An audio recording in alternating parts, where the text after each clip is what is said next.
Olá pessoal, Fábio Akita. Hoje eu quero tocar no assunto sobre projetos, em particular sobre a importância de entender o que significa priorizar as coisas. O processo de gerenciar um projeto não tem nada tão complexo que requer uma pós-graduação no assunto.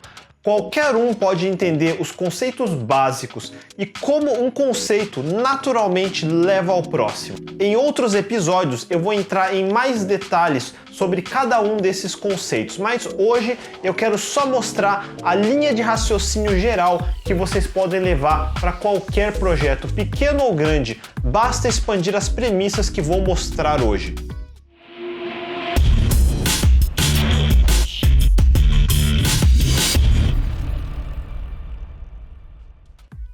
Um dos problemas mais frequentes que eu vejo é a surpreendente capacidade das pessoas de fugir da priorização. Parece medo de priorizar e não é difícil de entender por quê. O modo mais normal das pessoas é: vou fazendo, uma hora dá certo, ou pior, eu não escolho o que fazer, alguém escolhe por mim e eu só vou fazendo. A molecada é muito ligeira para postar no Twitter como a gerência do projeto ou da empresa é ruim. Mas eu pergunto, quantos desses já assumiram de fato o bastão da responsabilidade para criticar com tanta confiança? É muito fácil se esconder na anonimidade da internet, difícil é executar e mostrar resultado.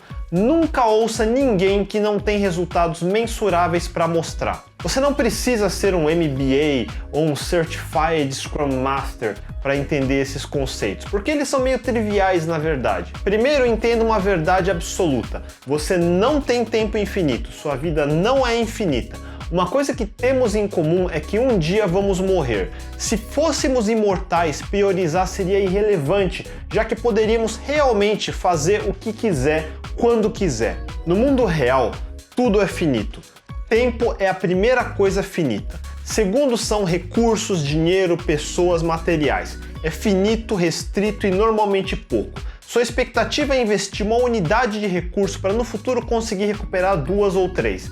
E sim, retorno, senão você estaria simplesmente jogando recursos fora. Por exemplo, eu costumo dizer que o objetivo de qualquer Product Owner é a responsabilidade sobre o retorno do investimento. Na verdade, eu diria que o objetivo de qualquer profissional é o retorno de investimento. Senão, para que você trabalha? Sendo tempo e dinheiro coisas finitas, você precisa escolher o que fazer. A primeira coisa a fazer é planejar, enxergar o começo e o fim. Essa é a definição de um projeto. Você tem uma lista de coisas para fazer, mas provavelmente não dá para fazer tudo. Quem me conhece sabe que eu tenho um certo desdém por materiais de autoajuda, porém eu sou obrigado a aceitar que analogias e metáforas ajudam a visualizar um conceito abstrato. Eu vi um vídeo anos atrás, acho que foi de Stephen Covey, autor do famoso Os 7 Hábitos das Pessoas Altamente Eficazes. Ele ensinava o conceito e a importância de priorizar. Eu nunca mais achei esse vídeo online, então quero recriar minha própria versão aqui. Priorizar funciona assim: você costuma ter tarefas pequenas e tarefas grandes, tarefas mais fáceis e tarefas mais complicadas. Se você não tem experiência, o normal é a inércia tomar conta e você começar a fazer as tarefas menores ou mais fáceis primeiro. Só quando já é tarde demais, se lembra que as tarefas mais importantes ficaram para trás. Você percebe que desperdiçou seu tempo fazendo o que não era importante e agora não tem mais tempo. É assim que projetos atrasam. Um dia de cada vez, deixando a priorização para amanhã. O que você precisa prestar atenção primeiro? A olhar o big picture. Quais são todas as tarefas? Quais são as mais importantes? Vamos fazer as mais importantes primeiro e ir encaixando as menos importantes no meio.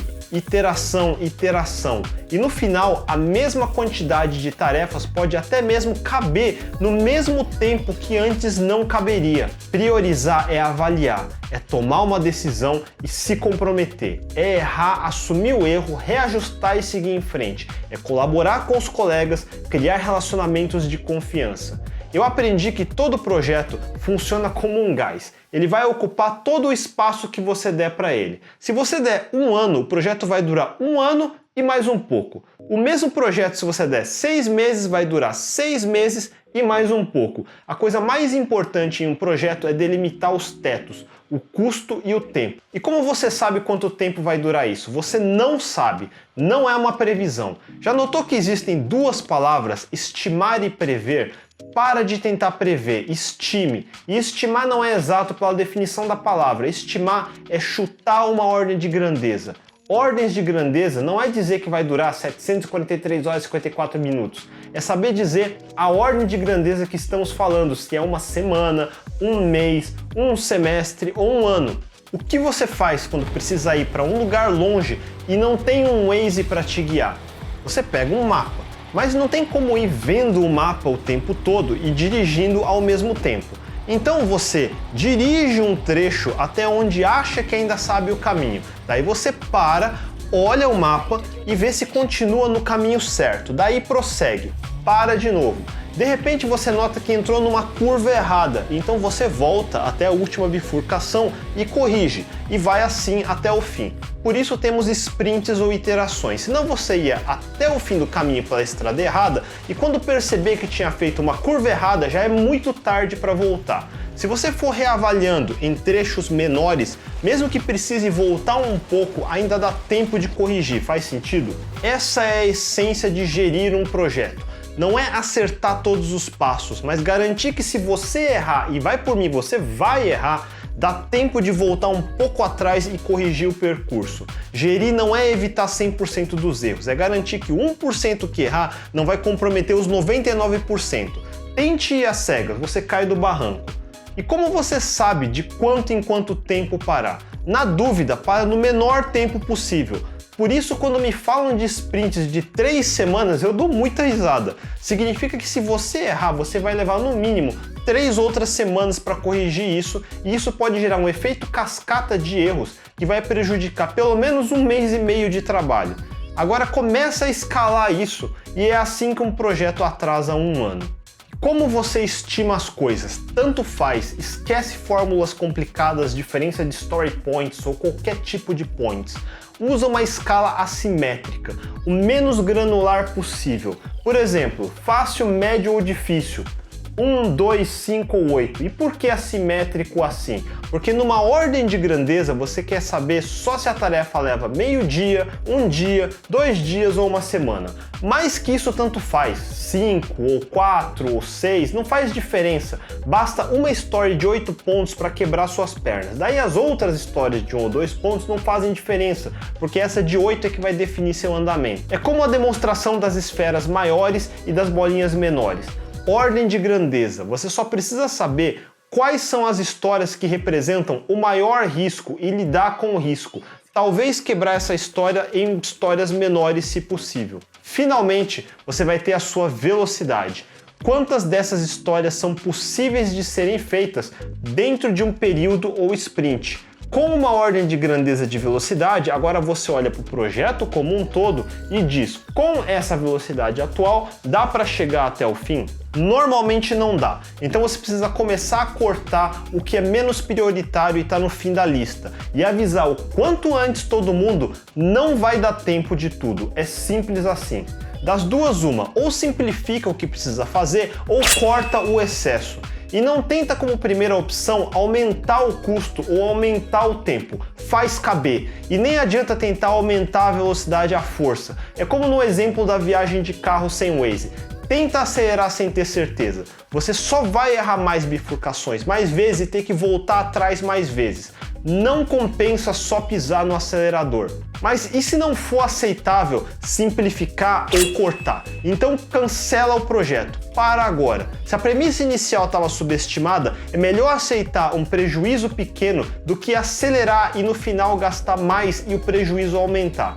É o problema do custo perdido. Sempre é melhor perder o que já gastou no curto prazo do que insistir no erro e no final gastar mais. Deixa eu parar para explicar custo perdido um pouco. Digamos que você comprou um ingresso de cinema, mas só depois vai ver as críticas e descobre que o filme é uma droga por unanimidade. Assumindo que você não tem nenhum conhecido idiota que compraria esse seu ingresso, você tem duas opções. Já que você já pagou pelo ingresso, vai assistir para não desperdiçar. Ou 2, joga o ingresso fora. A falácia do custo perdido é não perceber que em qualquer das duas opções você já pagou pelo ingresso e não vai ter reembolso, e portanto o custo perdido não é relevante para tomar uma decisão racional. Então só existem duas conclusões racionais. 1. Você perde o custo do ingresso, mas também perde seu tempo pela duração do filme ruim. Ou 2. Você perde só o custo do ingresso e não perde também o seu tempo. Racionalmente, a opção 2 deveria ser obviamente melhor. Note como a maioria das pessoas insiste na opção 1 e continua o projeto mesmo sabendo que não vai dar. E para chegar nessa conclusão, primeiro você teve que fazer os passos anteriores que eu falei. Enxergar os limites do projeto, que são o tempo e o custo. Enxergar o que é o objetivo do projeto. Organizar o que é essencial e importante e o que é opcional e pode ser deixado para o fim ou até mesmo cortado. Começar a fazer, parar e ver se não errou o caminho, e uma vez determinada a velocidade normal, ver se o objetivo é alcançável ou não. E se não for, parar imediatamente antes de gastar mais do que precisaria para não chegar em lugar nenhum de qualquer jeito. E isso, senhoras e senhores, é a essência de gerência de projetos. Avançar num objetivo inalcançável, continuar remando num navio que vai afundar, não é gerenciar, é simplesmente dirigir às cegas sem um mapa. E tudo começa com priorização. Como eu disse no começo, o objetivo desse vídeo não é transformar ninguém em um ultra gerente de projetos. É só introduzir os primeiros conceitos do que todo mundo, gerente ou não gerente, deveria já saber. Em outros vídeos eu quero explorar alguns desses conceitos em mais detalhes. Tem algum especial que você tenha interesse? Não deixe de mandar nos comentários abaixo. Se gostaram, deem um joinha, não deixem de assinar o canal e clicar no sininho para não perder mais episódios. Então é isso aí, pessoal, a gente se vê. Até mais!